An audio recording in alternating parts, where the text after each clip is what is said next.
G'day, mate. It's Bill Watson, and it is an honour for me to welcome our very first podcast guest, as this will likely be my only interview on this channel. After this, I will hand the reins over to the capable, knowledgeable, and creative hands of the owner and operator of Watson Tree Academy, Richard Watson. G'day, Richard. Hey Bill, how's it going? Well, I'm all right, Richard. So, the first question I think many people will have for the both of us is, how are we related?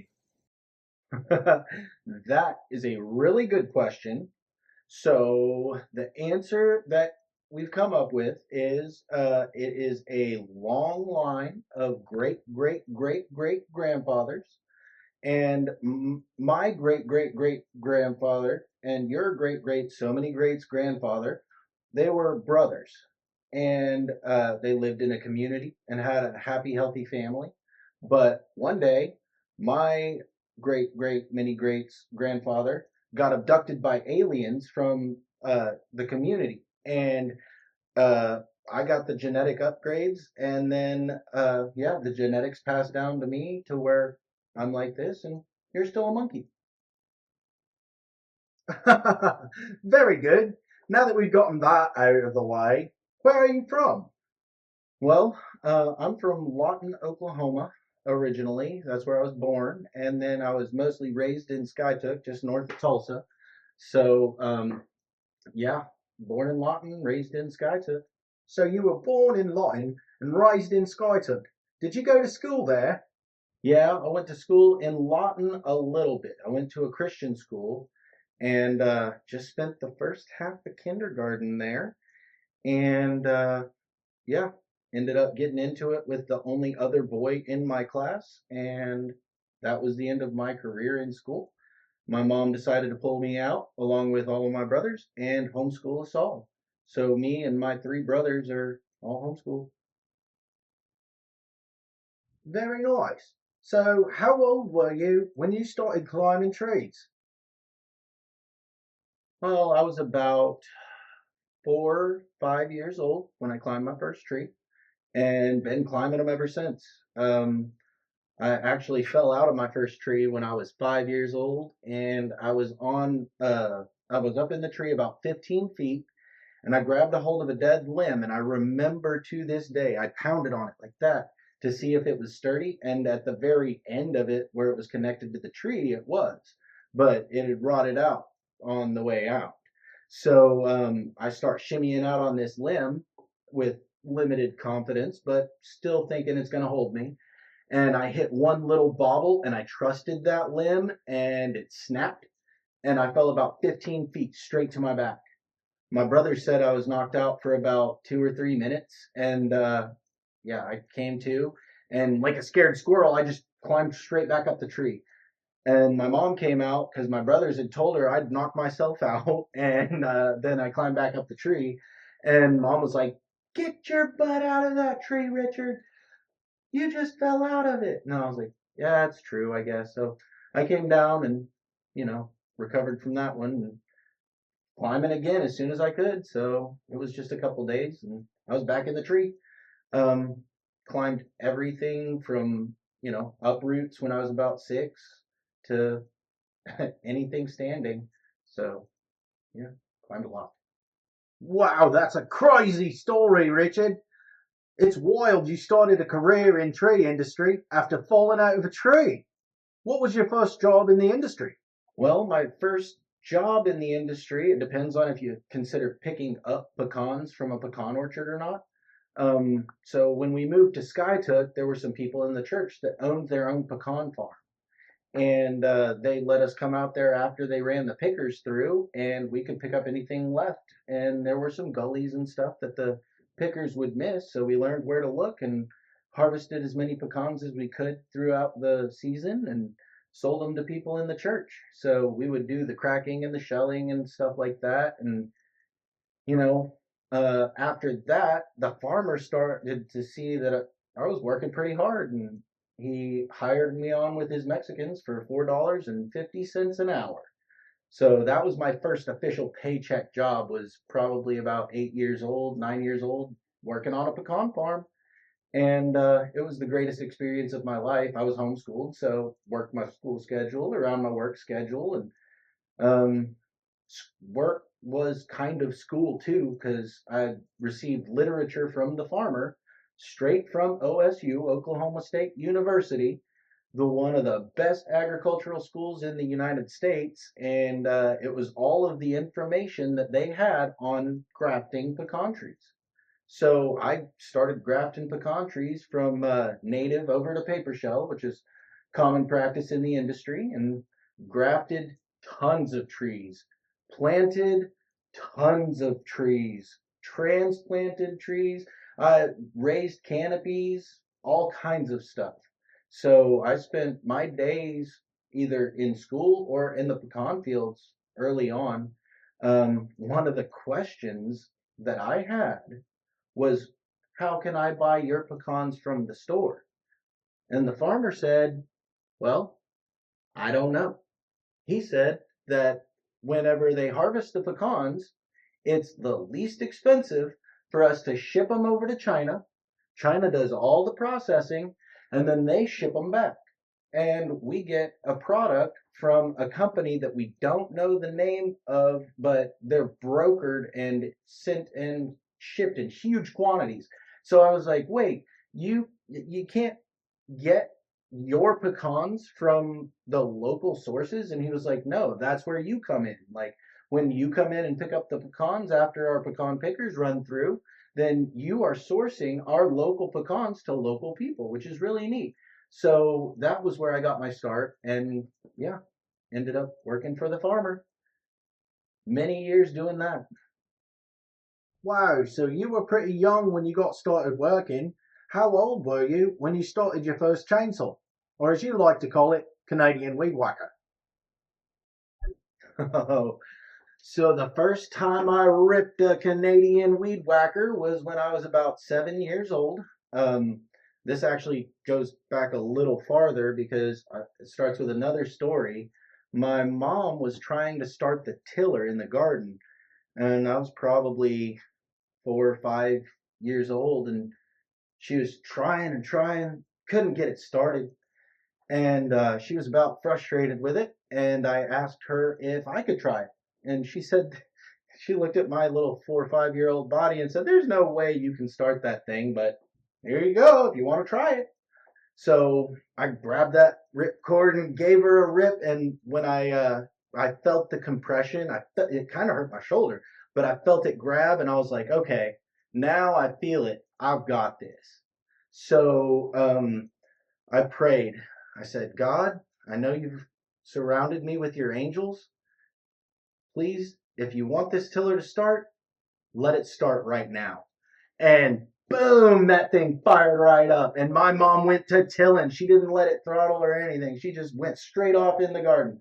So after she was done tilling, she stopped and asked and said, why did you close your eyes before you started that tiller? What did you do? I said, I prayed to God and the angels that surround us. If they want us to get this garden tilled, then please let it start. And when I ripped that cord, they did. And she was like, oh my gosh. So fast forward, now I'm 7 years old, and we've moved to Skytuck. There's a gentleman in our church, an older guy, had a tree uproot in his yard. And my dad calls my mom the queen of the wild frontier. So stark contrast between my two parents, but my mom's the country one. So she's the one that I learned how to handle a chainsaw from in the beginning, and it was probably the second day into this project, and I'd been dragging brush. Oh, I was dragging a lot of brush. Me and my brothers were all dragging brush that my mom was cutting. So she just didn't want this elderly gentleman to be whittling on his own tree, and said, I got 4 young boys. Let's go work them. So she starts cutting, and the old gentleman brings out his old Home chainsaw. If you're in the industry, you know about Home. So old, heavy, no safety features, but it'll get the job done. So he's starting and trying to start it, spraying it with ether, trying everything he can to get this saw started. Well, the saw wouldn't start for him. And I said, "Hey, do you mind if I try?" And he said, "You? Huh, if you can start it, you can run it." I was like, "All right, deal." So now I've got the opportunity to get my hands on a chainsaw. So I pulled the cord one time, I felt that compression. I said, "God, and the angels that surround me, if you want this chainsaw to work and for me to cut right now, you will start." And I pulled that rip cord, and that was the first time I started ripping the old Canadian weed whacker. The old gentleman told me not to cut with the top portion of the bar because he didn't want it to push back into me, and told me to avoid cutting with the nose and find anything that's not touching the ground and cut it. And so I just used that saw and cut just like he told me to. And he was telling me cut here, cut there. My mom turns around and she's like, "What? How do you have that chainsaw?" I was like, "Oh, well, Mr. Carl said I could run it." And he said, "Hey, I didn't think you would actually get it started. I told him if you could start it, you could run it." And he fired it right up. So my mom shuts the job site down and she was like, "Hey, next time you want him to do something like that, you should ask me first." And then she told him the story about the tiller. And he was like, "Really? So that's what you were doing?" Because he saw me close my eyes and pray right before I tried to fire that puppy up. And by golly, it fired up. So, I mean, that was the power of prayer. And it meant a lot in those moments. Yeah. Well, that's a pretty good story there, Richard. Seems like you've been giving a rip since you were pretty young. So, what did you do after the pecan farm? So after the pecan farm, I was in gymnastics and working at the pecan farm at the same time. So eventually, gymnastics started to take over and consume my entire life. So I did gymnastics starting at about 10 and a half and did it all the way until I was 23 when I had to retire. So yeah, I started coaching gymnastics and started out coaching little kids and helping offset some of the cost of tuition and worked my way through and made a little bit of money on the side. So yeah, I started my career coaching gymnastics at a really young age too. I was probably 13 years old when they started letting me coach. So yeah, that's when I quit the pecan farm and started coaching gymnastics full time. Wow, you must have really loved gymnastics. So, you trained a lot, and how far did you get in your career? Well, I made it to level 10 in traditional gymnastics and elite in power tumbling and trampoline. So I made it quite a ways. I won two national titles as a power tumbler. I won nationals as a level 10, and then I won again as a junior elite. And then when I was on my way to senior elite, catastrophe struck and it ended up not working out. But yeah, I was competing at the elite level in gymnastics, in power tumbling, and I was a level 10 for 4 years in traditional gymnastics, which is floor pommel horse rings, vault, parallel bars, and high bar. So yeah, did a lot of gymnastics, a lot of days of the week. Wow, Richard, it seems like you went pretty far and you learned a lot. So, what are the most important lessons you learned in your gymnastics career? Well, some of the most important lessons that I learned was don't do anything in anger. If you try to use anger to fuel your training, that's when things are going to go the wrong way. So that was the probably the biggest life lesson that I personally learned was to try to do everything at peace. And if something is causing any kind of turmoil, then you should stop and probably take a few breaths, take another look at yourself, at the situation, whatever it is, and then move forward. I tore my Achilles 98% because I let that anger in fuel my training. So that is what happened. But yeah, probably a couple of the other lessons that I learned was how to communicate with younger generation and coach and follow proper progressions. That is huge in anything that we do. If it's electrician or whatever field you choose to do, dirt bike riding, race cars, anything, you want to take those proper progressions to get up to the elite levels.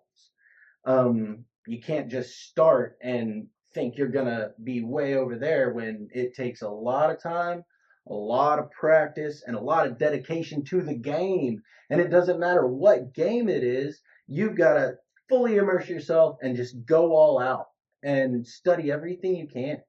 Try your hardest every day to grow and learn and become better in whatever it is you found yourself doing that day. And that was one of the big things that I learned. Another thing that I learned was how to fall repeatedly and get back up and try again. If you fall flat on your face, well, time to get up and do it again. Do it again. Do it again until you figure out what you need to do to get it right. And then once you get it right, then you practice that and you keep it right. So that was another big lesson. And probably the last lesson that I can think of right now is basics. Basics, basics, basics. Like everything boils down to proper basics. So to do the biggest, best skills that there are in the world that have been done by humans, you've got to have a solid foundation in basic training and in you've got to keep up with the basics. So that's another thing. If you're trying to get into anything, especially tree work, you want to start out with the very bare bones basics and try and get those down pat to keep you excelling and staying on the cutting edge of what we know is humans today. Wow, it sounds like you learned quite a lot there, Richard. So was gymnastics the only sport you did? No, I did soccer, I did some cheerleading, and yeah, the two different gymnastics disciplines. So yeah, I was playing competitive soccer, doing level 5 small co-ed cheer, and 9 gymnastics events, along with full-time college at the same time. It was ridiculous. So, but I mean, like I said, dedication to the game, like whatever you're going to do, be the best at it. And I was the base for my flyer that I said, I'm never going to let her hit the ground. I am never going to drop my flyer. So when I was doing cheer, I just really wanted to protect my flyer and enjoy my tumbling. And it was fun. Oh, we had a lot of good times in gymnastics, soccer. I played indoor and outdoor competitive soccer. Man, my schedule fit together like a glove. It was nuts. What? Doing all that at once? You must have had to have some good time management skills. So, you sound pretty passionate about your athletics. What led you to retire?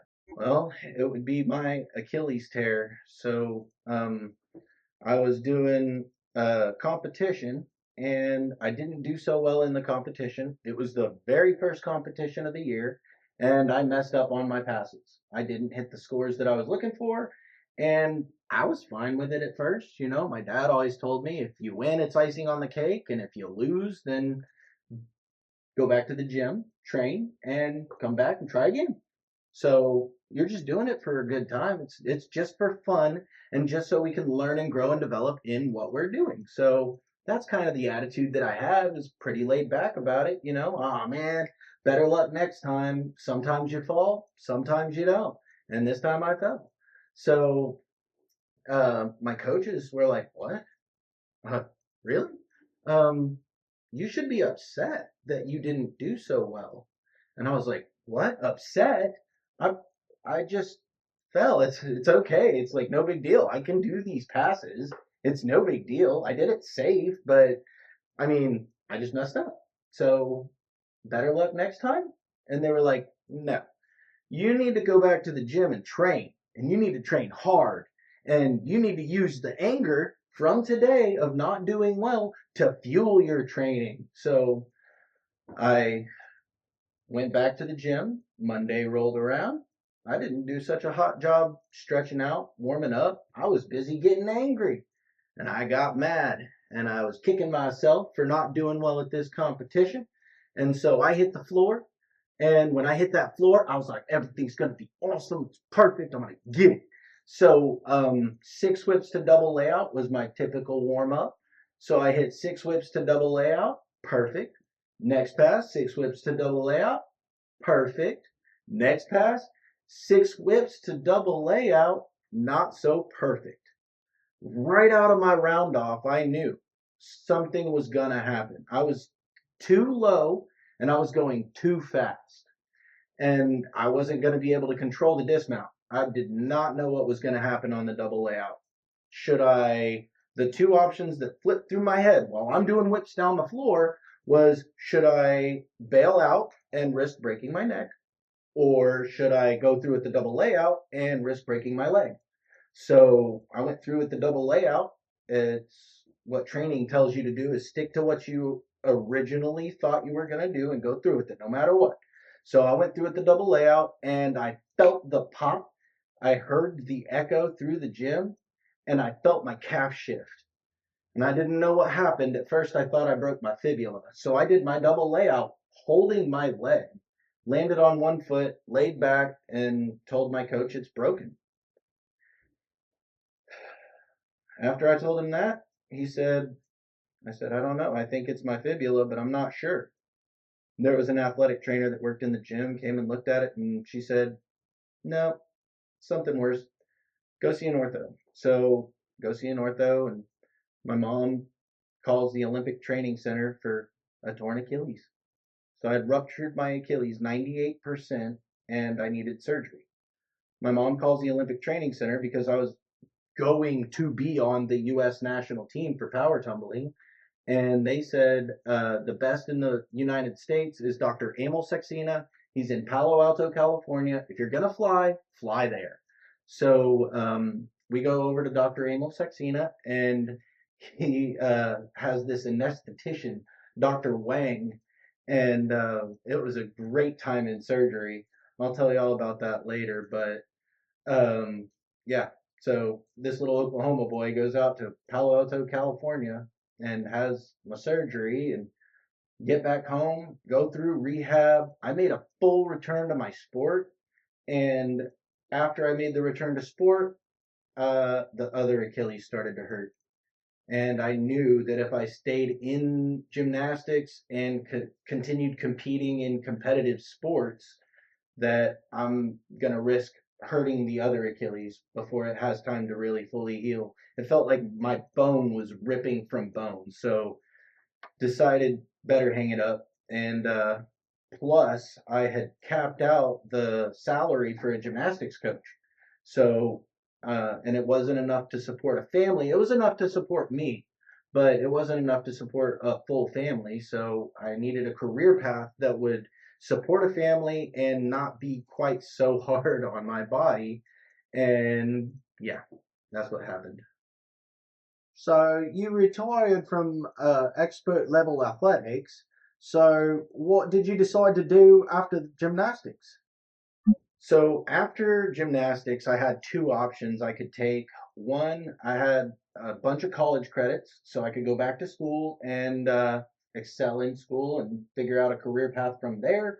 Or B, I could continue working and stay in the workforce, keep paying my bills, and that seemed to be the better route. So, what career field do I need to go into that could support a family and I can do right now?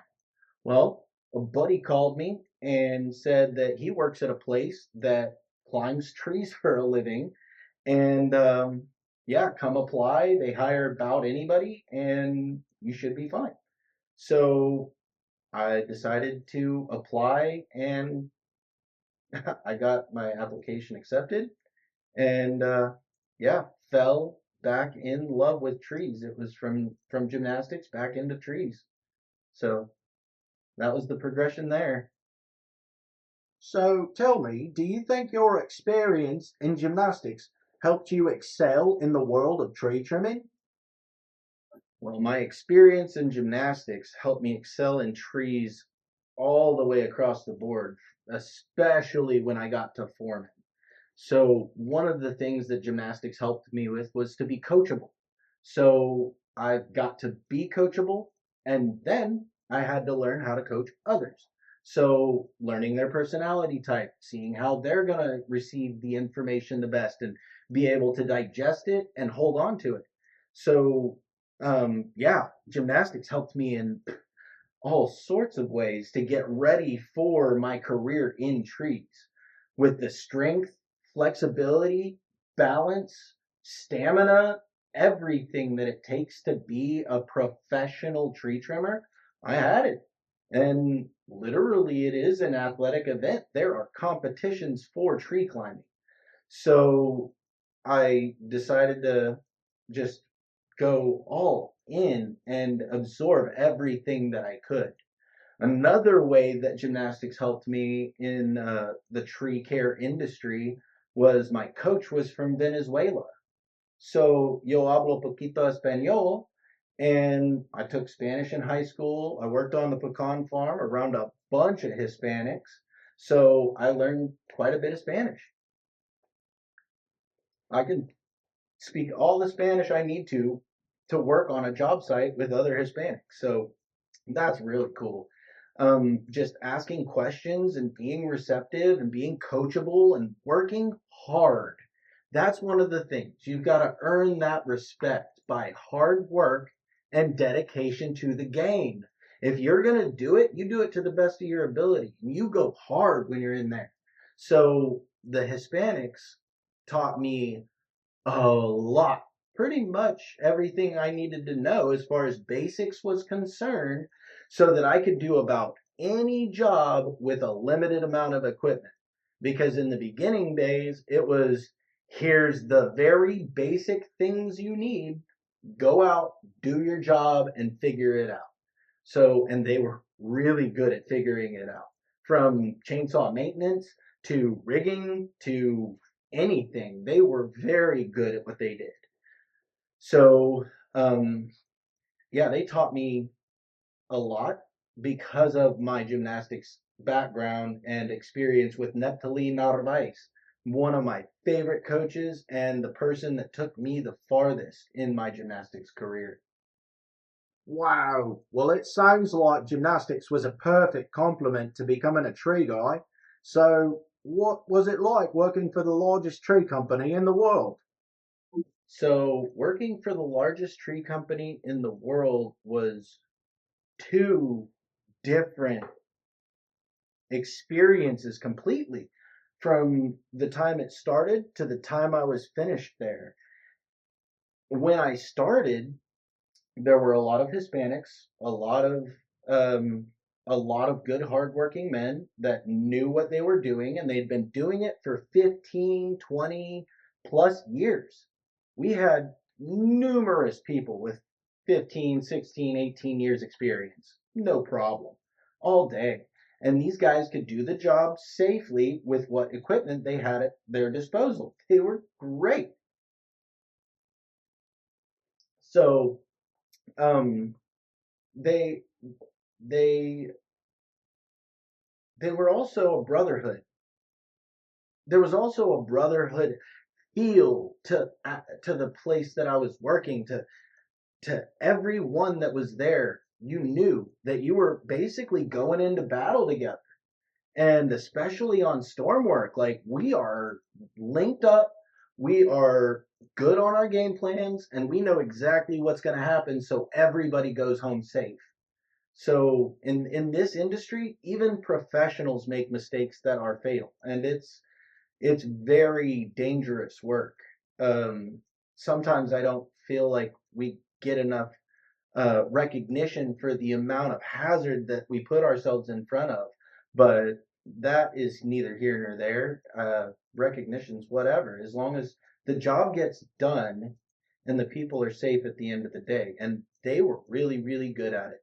So you've got to figure we had one world where we've got everybody trained, brotherhood, cool parties, Christmas parties with bunches of giveaways and all kinds of stuff. And it was packed. Everybody showed up. It was always nice. And then you switch over to this other realm where you are promised the moon and you get it in some aspects, and then in other aspects you don't. There was an element of training and like, I'm not gonna let you do these things when we were over here.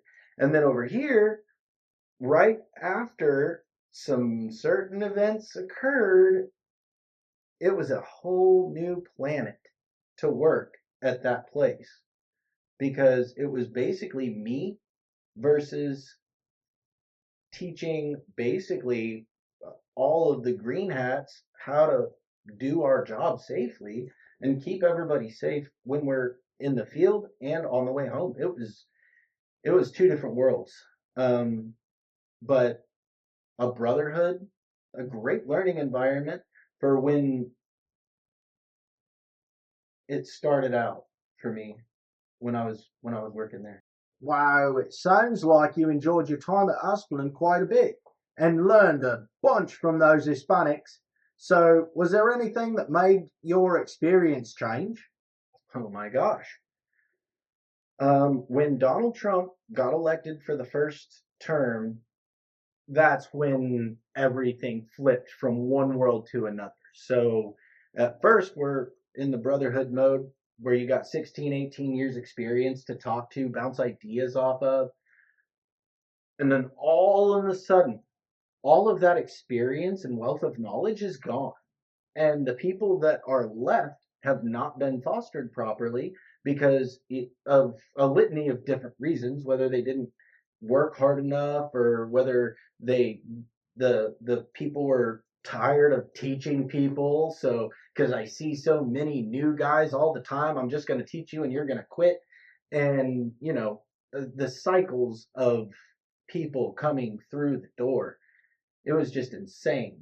So it went from that to now all of that experience is now gone. And we have to fill these spots and fill these seats and get these trucks on the road so that we can make money and do the job that is set before us, which is very hazardous.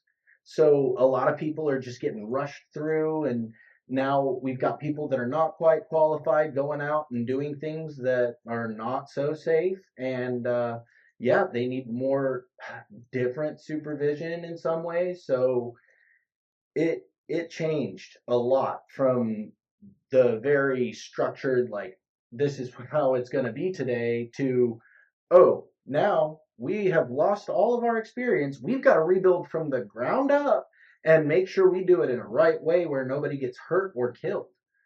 So yeah, that's how that is. Well, that sounds like it'd disrupt the workflow. So, did you talk to anyone about Donald Trump before he was elected the first time? Dude, so I talked to a guy that worked for Donald Trump in one of his companies, and he told me some person to person, only boots on the ground experience would have about the man. And I was on the edge of my seat to hear what he had to say. And he told me that working for Donald Trump was a great experience. He said that Donald Trump came out to the job site, and he's just thinking he's a labor hand, you know? And Donald Trump comes up to him, shakes his hand, asks him about his family and, do you have any kids? He talked to him about the job for a while, and asked if there was anything he could do. He made it a point to tell me that Mr. Donald Trump, President Donald Trump, asked him if there was anything that he could do to make that man's job easier, safer, or more efficient. Now, that's the kind of leadership I like. Someone that cares about you and your family first. Put first things first. First things first, how are you? How is your family? And then, and the dude knows that Donald Trump probably remembers this conversation to this day and might even know who I'm talking about. It's wild when such a wonderful, big, like we view them as big entities, comes out and gives that personal touch to a job site and really wants you to have the best, most efficient work experience. Because if you have the best, most efficient work experience, then you're going to be the most productive, get the most done in the shortest amount of time, and the world goes around. We're learning, growing, and making sure that he's touching everybody from the top to the bottom and making sure that all of these layers are doing their part and checking on the parts that are doing things. So yeah, I met a guy that actually worked for Donald Trump. How cool is that? Wow, that's pretty neat. So, what exactly happened for your work experience after the election? Ooh. So after the election, it was a beautiful time. We were very happy. New management comes in because it's that trickle down effect from the audit, and everything was nice and smooth there, and smooth transition over to the new management. And new management's different than old management. Old management had old management style. So that was illegal, blah, blah, blah. That was let the truck slip a little bit, on maintenance, maybe here or there. Get by with what you got, really budget conscious. They made the most money. And then we switch over to the uh, I say made the most money. They might have made the most money, but they might not have had all of the most ethical practices, right? So then we switch over to new management. And you're thinking new management, we're going to have all the ethical practices. Everything's going to be great. We're going to see how this thing goes. I'm super stoked. And all of a sudden, you got new trucks coming in. You got new equipment coming in. You've got trainers coming through and giving really good training lessons on how to do certain things. There are certain things that you can't get into until you're in the environment, and setting up environments where those things you come across those things while you're training be huge. Those are very valuable training experiences for people to go to, and there are a couple of places that do that. So we are intending to eventually open up a facility where that is possible. Anyways, um, but yeah, we want to promote those things. So, it was out with the old and in with the new. How did you like your new management? Man, I loved the new management at first. Equipment's new. You're taking care of stuff, making sure we're getting our paperwork in. Everything's rolling nice and smooth on the handover. And then things start to come out of the woodwork. When people care about themselves, they don't care about the company. When people care about the company to care about themselves, then they got to still care about you a little bit. Well, we were on that side of the spectrum in the first place, and then we went over to the other side of the spectrum where I don't care about you. I'm here to make mine, and I'm going to use you to make my money. So that's how it is. And whoa, wait a second. That's not the kind of environment that I want to work in. That that seems a little bit different than what I'm used to. I mean, I'm used to getting yelled at, but I'm not used to not being cared about. So now the management is less than qualified, let's say. Okay. So old management style, you had to go through ground hand, trimmer, all that stuff to be able to be a manager, to be able to work your way up through the ranks. Some people that worked up through the ranks were herbicide technicians, and they were foresters. But eventually, we just quit going through the program of hiring from within to hiring these people over here that are more qualified on paper. So you start sending it over to the paper aspect. And this is where things start to get a little convoluted because now you got people that don't have experience, that don't know the full breadth of the system like they used to have to do. Now you've got people that are handpicked and slapped into positions so they don't understand the full scope of it, but they understand their little area and now they can pass that down. So that gets passed down. And then we get into a list of lists, a list of paperworks, and more of a bureaucratic kind of way of running things. Like, if someone gets hurt, what are we going to do? If someone gets hurt, are we going to um, do this? Are we going to do that? Or are we going to report it and do all these things? Well, they're doing it the right way, so they've got to report it and do all these things.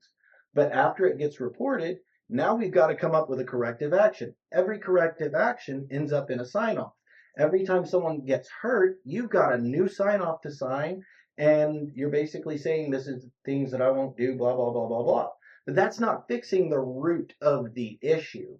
So the root is the program, the way that it's set up. Um, so uh, I was going through my walk in the different positions that I held in the company and trying to figure out the best way to streamline everything so that it makes sense A, on paper, and B, in practicality for the people that are training these people. You can have the best training program in the world, but if you don't put it out into the field the right way with the right techniques, then it's not going to be received the way that you would really ideally want it to. And you've got to live through different seasons to see what different seasons hold. So having a more regimented approach to the culture of how we train people through the job, on the job, as well as tracking that training is really where I saw things falling apart with the new management. So, shortly after Trump came in office, COVID hit. How did that affect your job? COVID. So COVID, the biggest way that it affected my job was you went to work at 85, 90 miles an hour on the highway or you were considered slow. That was the biggest effect that it had on my job. We're considered essential employees. So tree guys actually um, protect people and save people. We can do emergency responses and hazard responses, and we should be doing those things because people that are not trained should not be doing those things.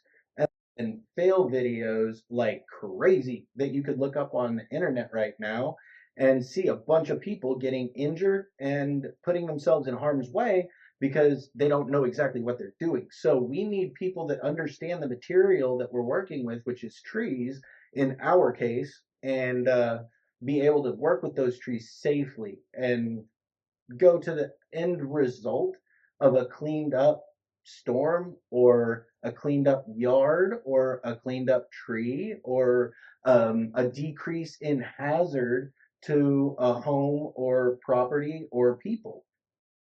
So, I know you've got like a 7 year long career over there at Asplund. So, can you tell me a little bit more about that? What job titles did you have? Well, I started out as a groundsman, drag brush, and worked my way up to a trimmer. And then eventually I was the foreman. And as a foreman, I did a lot of training. And then I went to a super pod foreman, which is the capital removal section. So I had two buckets, um, I had a chipper with a winch on it. I had a full size skid steer. Um, Everything that you could need to dismantle a full size tree in a good access area. Not so much if you have poor access, which we did end up climbing a few of them. So, but I did the capital removals, and then I was a general foreman. After general foreman, I was the regional safety trainer, and I loved that job. The regional safety trainer job was the best thing that ever happened to me. And they kind of made the position for me because I was cranking out so many foremans and I was doing my work safely and I was keeping my paperwork up to date. And every time they had to advance a person in the system, it was easy to do because I was keeping track of what I was doing when I was doing it and making sure that the logs stayed up to date, which the way that the logs stay up to date could be one of the areas that is streamlined. So, just making sure that we're doing those proper progressions. And yeah, I trained a lot of foremans. I promoted some foremans when I was general foreman. And then when I was regional safety trainer, I got to travel all over the state of Oklahoma and train everybody. I did the electrical hazard awareness trailer where we've got a trailer that is grounded and we heat it up to 7 kV inside, 7 kilovolts, and put different things in the wires and show people what's going to happen when the conductors are touched with something wet versus dry. And it's a really valuable educational experience. We go through a whole hazard training on working around power lines safely so that you understand exactly what you're getting yourself into. And if you make a mistake, what the repercussions are of those mistakes. So yeah, I traveled doing that, training SRT, rolling out the new systems, just doing everything that I could to help our group stay on the cutting edge of tree trimming technology and safety. So yeah, did it all. So, with your experience in gymnastics, how do you think the training program works? And do you see any room for improvement?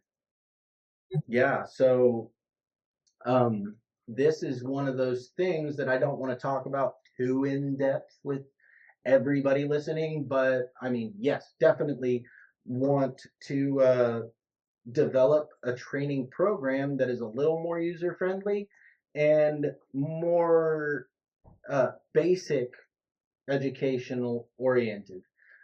We have the 5 hazard controls. Those are fantastic. And I didn't learn about that stuff until later on in my career.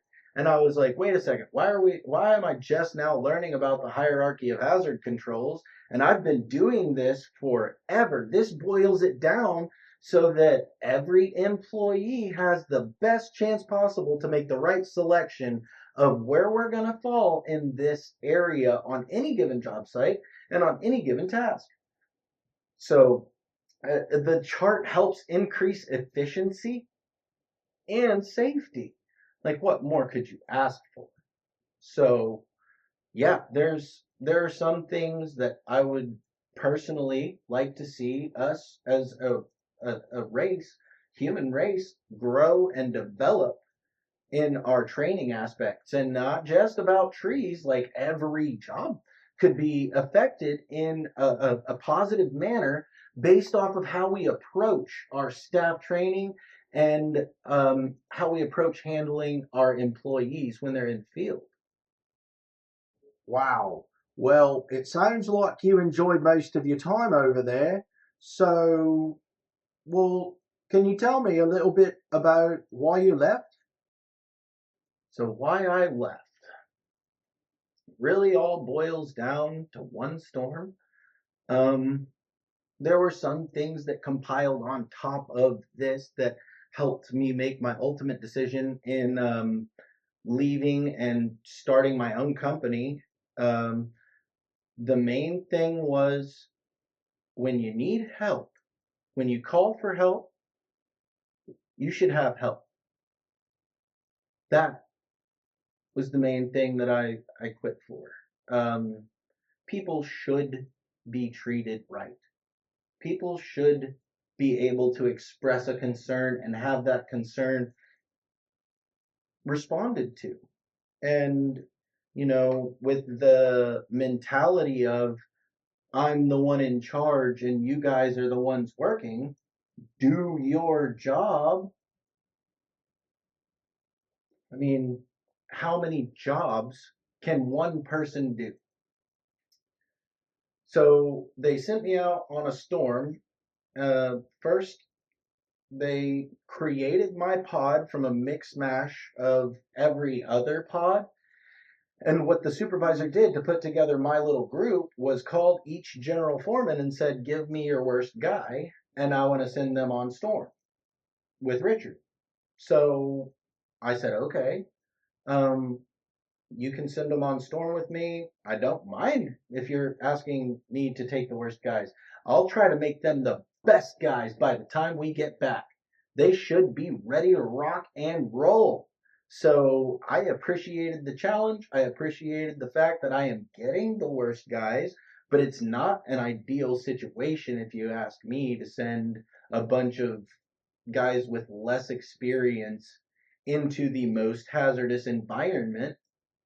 But hey, I'll do what I can, and everyone will come home safe. Now that's what my goal was when I set out on the road.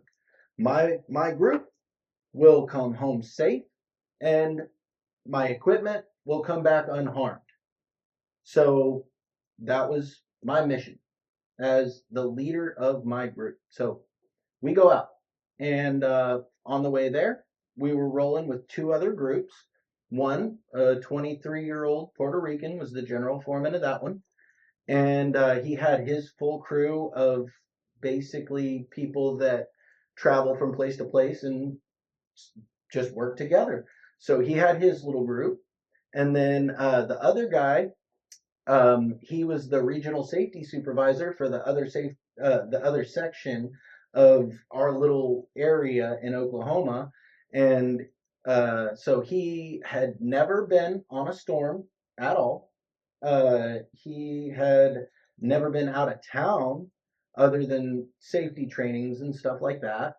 But he was going to be the one to help me, General Foreman, his pod. And so he brought a group, the other guy brought a group, and I brought my group. On the way there, we all think we're going to stay in the different hotels and eat different food, and everything's going to be fine because the general foreman that has that little card that we can use to make it to our destination will keep track of our own stuff. We'll be good to go by the time we get there. So we kept track of our own stuff, and by the time we got there, I learned that my name was over all three of the groups. So I didn't just have my group, I had these other groups, and the other two general foremen's information wasn't listed as a contact. So I was the only point of contact for three different pods, and they expected those persons to be working too. So I had to dispatch all of them. I had to do my job as a general foreman over my group. I had to compile everything into the iStormed app and send off all my receipts and everything. No big deal, right?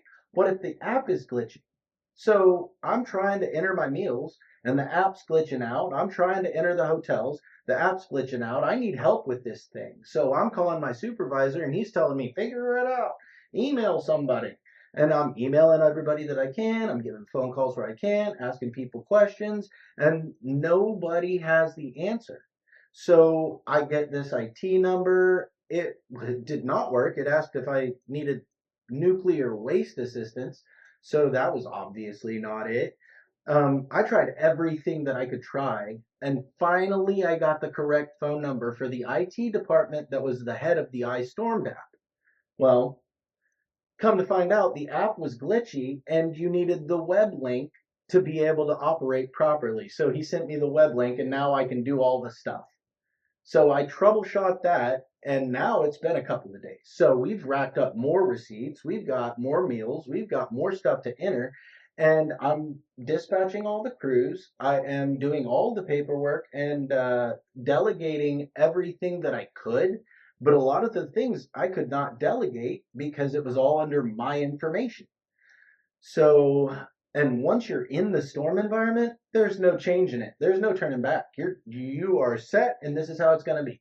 So I did everything that I could, and when I got back from that storm, it was a very bad experience with my manager, who I was asking for help, and that while I was there and while he was showing his lack of care, that was when I decided I need to do my own thing. I need to branch off and, I see where the problems are with the system. I know how to fix them. I have tried every way that I could to get myself allowed to fix them, and they wouldn't listen to me when I got there. So I couldn't go any farther. I reached my peak. When people won't listen to you and won't take what you have to say seriously, it's time to move on. So I decided I know what to do, I know how to do it.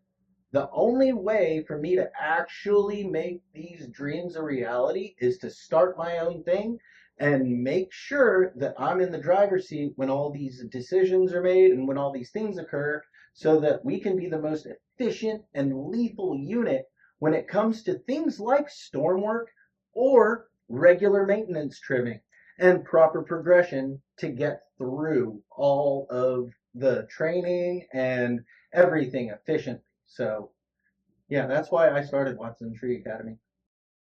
Okay, so tell me, Richard, why did you pick the name Watson Tree Academy and not Watson Tree Service or Watson Tree Expert or something like that?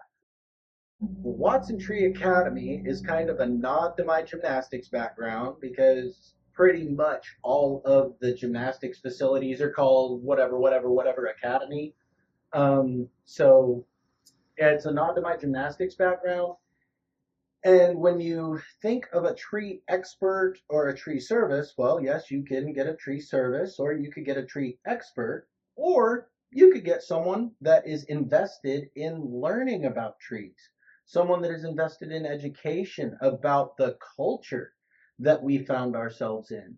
So I chose Tree Academy because one of the biggest reasons that I chose Academy is because I want everyone that works with us to remember that we are always learning and always growing in our industry, just like the trees we work with.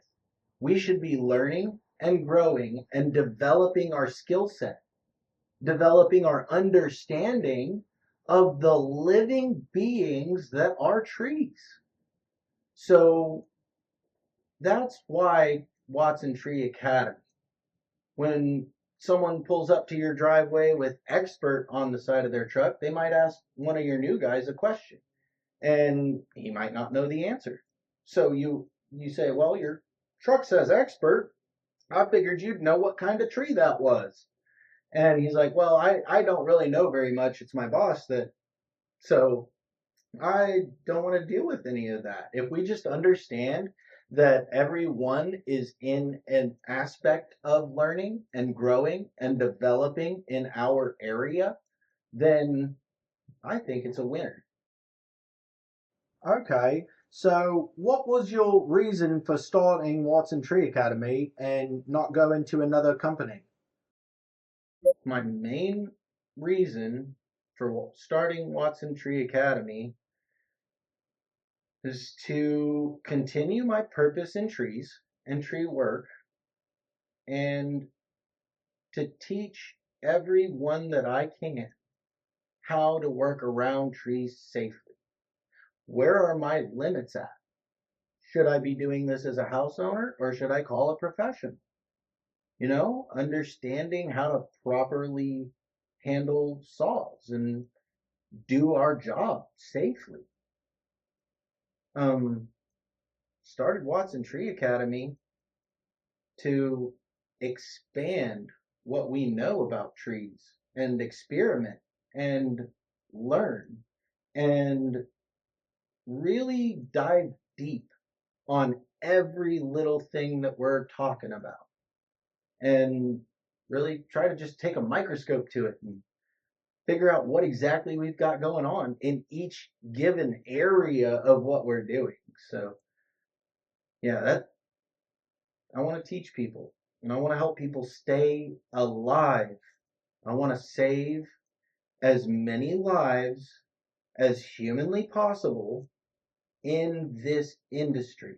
If we have one video that does really well about something cool that keeps someone that much safer, that's what I want to do. That's what I want to be about. If we have employees that come in and they're having a baby and we can give them time off, that's what I want to be about and the kind of control that I want to have over what area of life I'm working in. And if it's trees, it's trees. And a part of working with trees is working with other families. And we've got to understand that people have babies, there's medical emergencies, there's things like that that you really need to be there for your spouse or for your family.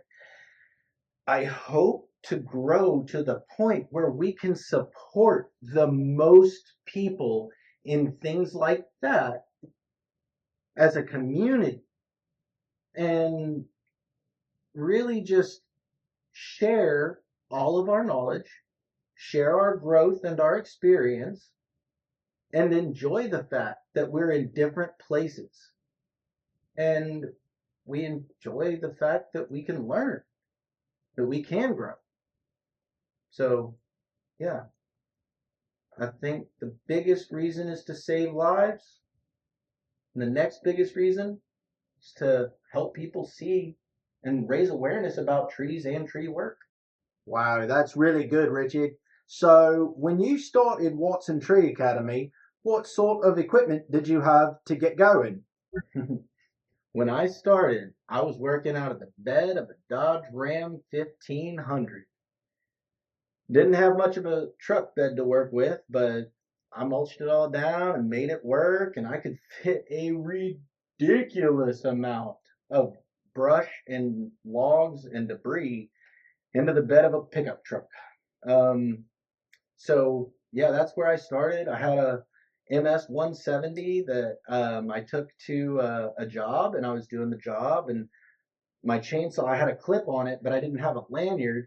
So I went to put it on the clip, and somehow the tree pushed it up off of my clip, and it fell down and broke the handle.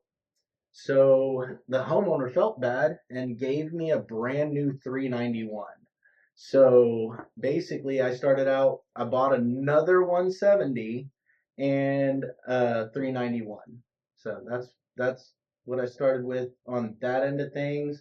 I had this hard hat that ended up wearing out. Actually, this was the one I had from when I was a regional safety trainer. It's got all my little stickers on it, but yeah, started with that hard hat and rope, saddle, handsaw, and two safety lanyards. So pretty much the bare minimum. Well, it doesn't sound like you had a whole lot to get started, but you had a lot of determination. So, how far have you come? Oh man. So now, after the 1500, oh man, I could hear that transmission crying if I filled that bed up too much with debris. So I knew I needed a bigger truck. So I got a 2001 Ford F350 with the 7.3 liter turbo diesel. And I got, shortly after that, our area got hit with a Father's Day storm. It was a famous storm, big wind event that came through the Tulsa area. And right after that storm, I had made just enough money to buy a dump trailer. So we got by with the F350 and just a regular deck trailer that we would hand load and offload. And then eventually now we have the dump trailer, and that helps a lot. Saves a ton of time. And we just recently were able to buy our mini skid. It's a Chemron, it's a Chinese mini skid. So we'll see how it works out. But right now we have high hopes and things are looking good. So saw wise, now we have too many saws to list. Definitely have to have the 500i. We got the 201T. We've got multiple climb lines. We've got multiple 170s, two 250s, 391 still rocking and rolling. So we got a ton of Canadian weed whacker, whatever we need to do.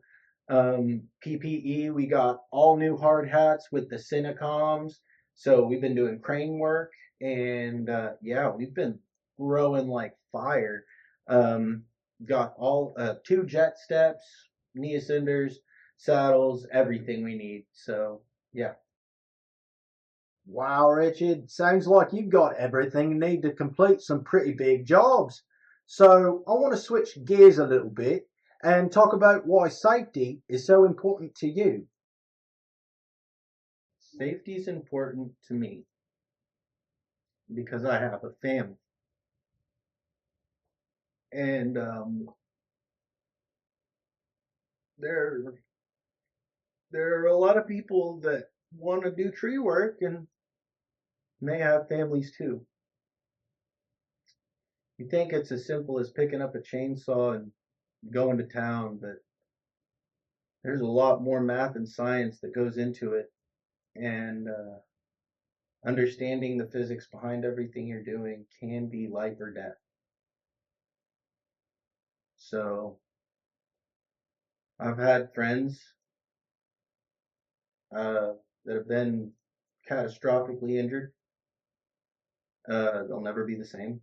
I have uh, acquaintances that their family's not coming back. Um, Safety's important, man. It doesn't matter if you're riding a dirt bike or a four-wheeler or driving down the road. You got to be safe. You got to get home to your families, to your kids. And this is one of the most dangerous jobs in the world. It's ranked. And sometimes I don't think people really understand how dangerous tree work can be until something actually happens. Um, I'm sure we'll do reaction videos and fail montages later on. Explore really how dangerous this job can be for anyone from a homeowner to a professional. We've lost a lot of people um, that are near and dear to my heart. And yeah, I just want everybody to go home and enjoy their family. Hear those kids running. So yeah, that's why safety is so important to me. Uh, so be safe, everyone. Wow, so you got a little emotional there, Richard. Safety's definitely the most important thing to you, and it shows. So, what's your biggest goal with Watson Tree Academy? So my ultimate goal with Watson Tree Academy is so everyone that touches a chainsaw hopefully hears about some form or version of chainsaw safety and understands their limits, so that they do call the professionals to train professionals and help them understand where their limits are and open up the options that are available, um, so that we have the exposure to those options. I want to help the trees be as healthy and happy as they can be in whatever environment they're in, whether it be an urban environment or a forestry environment. Um, I want to really just help people. I want to spread awareness about trees, tree culture, and safety when you're working with trees. So I just want to share experience and enjoy some of that experience with our viewers. Well, thank you so much, Richard, for coming out and telling us a little bit about your company, your story, and some of your goals in the industry to make it safer and more enjoyable to work around. So, until next time, Richard will be the host and he will be interviewing different company owners. And just like that, Richard takes the reins. I'll see you next time on WTATV. Thank you for joining us for our first and possibly only podcast with Bill Watson. If you want to see Bill Watson star in more podcasts, leave a comment and he may just be back by popular demand. If you saw anything on this podcast episode that you would like further explanation about, or if you would like to hear a more in-depth story from any of these topics we talked about today, feel free to drop that in the comments as well. Or if you're Donald Trump, give me a call. Thank you for tuning in to the podcast and welcome to the Watson Tree Academy family. Be sure to like, share, and subscribe so we can do our best to bring safe, efficient work practices into every home and workplace.